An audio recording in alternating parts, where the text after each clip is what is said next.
Kalau nggak ada contoh, ini orang-orang yang Islam ekstremis, apalagi yang tukang monis orang bid'ah, itu harus ngaji ulang di Sahih Muslim. Di Sahih Muslim itu ada cerita gini, ini hadis Sahih, nggak bisa ndak.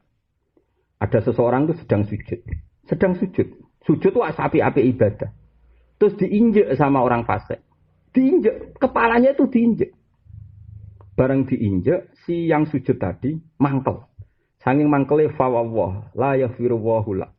Demi Allah, kamu gak akan diampuni oleh Allah. Singkat cerita, di saat itu juga ada nabi yang masih sugeng, diberi wahyu sama Allah.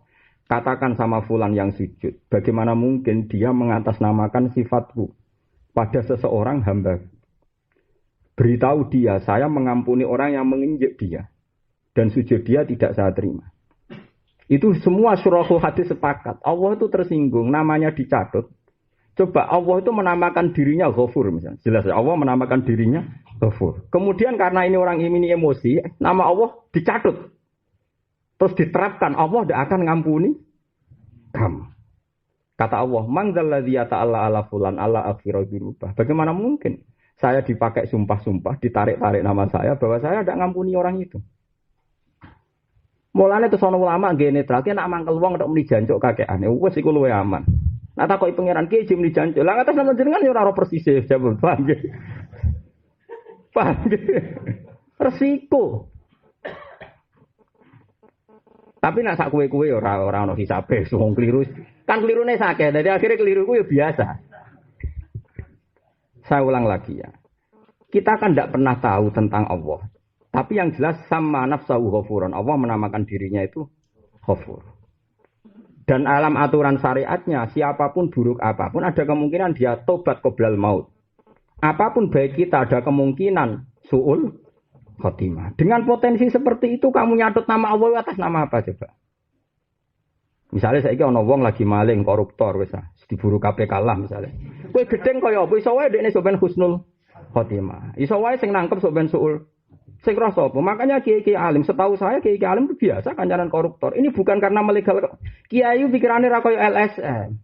Nak pikirannya LSM kan fase kok dikancani, ini menjadi legalitas bagi koruptor. Ini perselingkuhan agama dan kekuasaan, malah ono bahasa ana ulama para koruptor dari perselingkuhan agama dan kekuasaan. Ki ora rasane dadi ulama. Ulama iku ora wani monis wong, iso wae wong sing mbok arani saiki fasik sok ben soleh. Sing saiki wis soleh sok ben kurang akeh ceritane Wahsi. Wahsi itu qatilu Hamzah habban nas ila Rasulillah. Kaya apa pangeran perlakuan Wahsi akhire to? Tobat. Kaya apa Sa'labah, tukang ning masjid, gak tahu salat gak saf awal sampai diarani hamamatul masjid, merpatine. Akhire apa suul? Iku cek ditunggoni Kanjeng. Bila kowe trimo tunggoni Mustofa tunggon malah sing gadoli sapa nak gawe suul khotimah. Akhirnya kiai-kiai kancanan fasik ya tenang ae, ora kok melegalkan kefasikan. Dia enggak ingin menvonis orang lain, enggak ingin menvonis orang lain. Kulo umpama kulo kok ana wong sing diburu KPK mriki, njuk sambutan ngaji tak kon mulang kok. Piye carane menghindar? Macam-macam tak kon nerangno. Cuma engko terakhir tak kon nerangno carane menghindar kon neraka, ora kok KPK tok tapi kon neraka. Enggak boleh mencatut nama Allah itu. Akhirnya Allah, tapi tentu orang sujud tetap baik. Akhirnya walhasil si yang sujud tadi dikasih tahu Nabi itu terus tobat dari menvonis ya sama-sama husnul khotimah. Tapi ini pelajaran bagi kita, mencatut nama Allah itu tidak mudah. Bagaimana Anda yakin? Misalnya saya sebagai kiai, misalnya terus ruhir ngaji turu, kue kiai organisasi, biasanya rapati seneng ngaji. Ngaji turu gak disiplin. Wah ini tidak kayak sekolah unggulan, gak ada yang tidur, semuanya siaga. Satu. Wes gak nyeneng no. Gus Bak mesti rasa seneng. Nah, kata ini yang mulai masalah. Kalau dia tidak seneng urusan dia karena dia kiai organi. Biasa sekolah unggulan yang anaknya siaga terus, on time semua, bareng roh ngaji pondok, ono santri. Turu. Terus si orang ini karena peneliti sekolah unggulan. Pasti Gus Bak gak suka. Pasti saya tersinggung. Bagaimana nama saya dicatat saya tidak suka. Saya ini kiai yang gede sepurane. Ya ngerti dari awal nak potensi wong turu itu tinggi. Mergo kakean bandin janbat tadi. Kan bernyabu terong misalnya.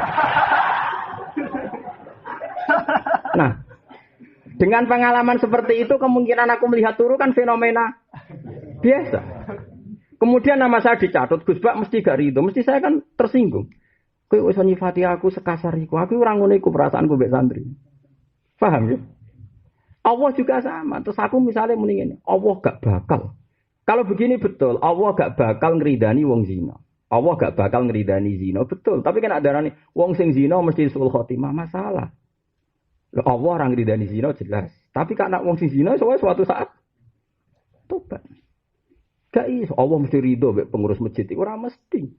Nak ngurusi masjid apik iya, tapi nak ridho nambah salah bah kurang apane. Iku pengurus masjid zaman Kanjeng Nabi kurang hebat. Pengurus masjid di era terbaik yaiku rupane zaman Rasul.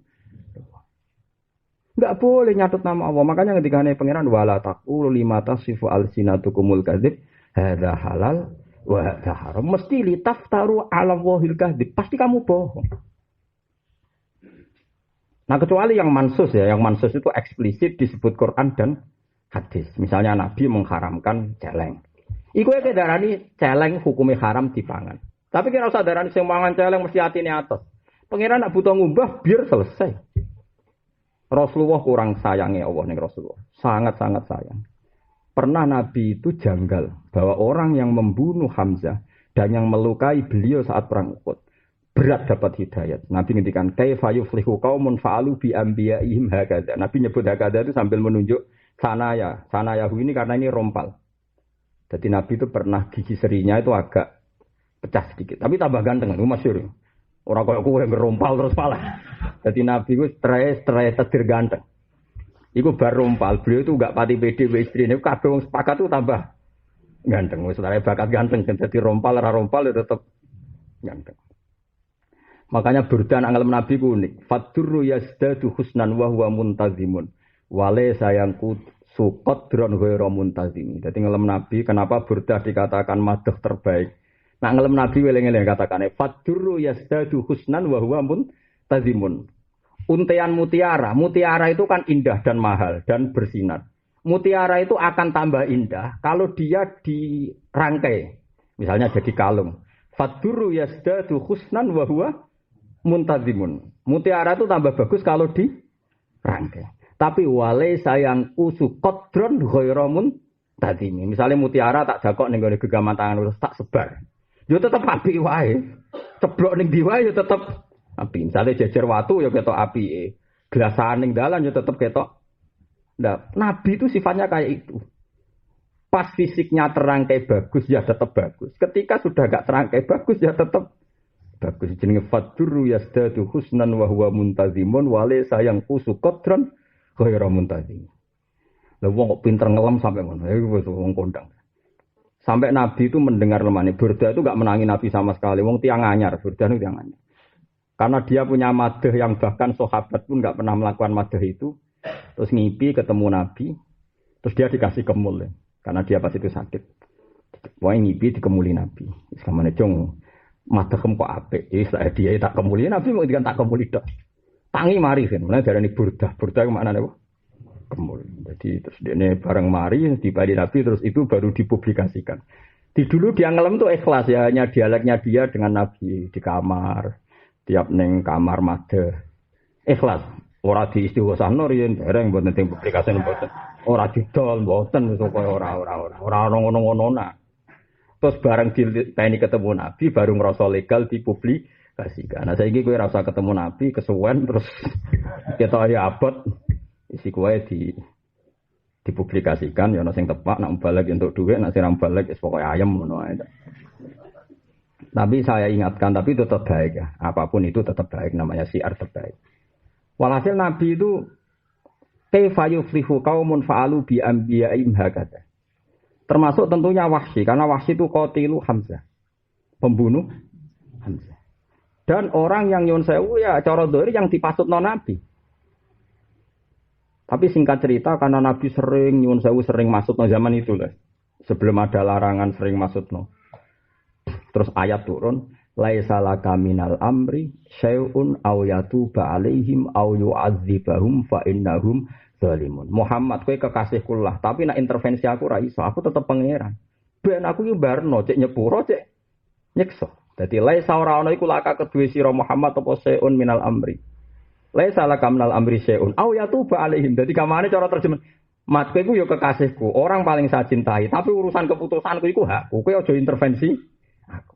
Tenan, Wahsy sing paling fatal salahe malah diparingi hidayah. Semenjak itu ndak ada kiai alim pun di seluruh dunia gampang ngecap wong. Pemene trimo buronan KPK. Ora oleh kayak ngecap. Lah soal kayak gemes ya gemes semanjen koruptor. Wong ke melarat suwi iku timbang diamuk bojo perkara ra warisan, atuk sawangane dimelaratno koruptor. Kan kita butuh penjelasan tentang kemelaratan kita. Timbang ke darani melarat ra putus mergawe atau muni kan gara-gara koruptor. Akhirnya kita padahal zaman rongono koruptor kita sudah. Wah. Tapi kita butuh penjelasan konkret. Supaya melarat kita ndak kita yang salah. Akhirnya nyalahno koruptor. Ajane ora ono pengaruh kowe. Wong sugih iki akeh, padahal koruptor ya akeh. Nyata wong sugih tetep akeh. Semenjak iku Nabi mboten nate maksud. Mergo ana ayat laisalaka minal amri syai'un aw yatuba alaihim. Tapi mesti ya aw yu'adzibaum. Ya ada potensi orang itu jadi misalnya ada orang yang nginjek orang sujud, ya potensinya Allah nyiksa ya ada. Tapi potensinya pura ya. Artinya ngene lho, nek kowe mangkel atas nama ana kowe dhewe jiancuk celek ana wong sujud kok dijek. Tak jiyotosi atuk ngono. Kan kowe ora nyatut namane apa?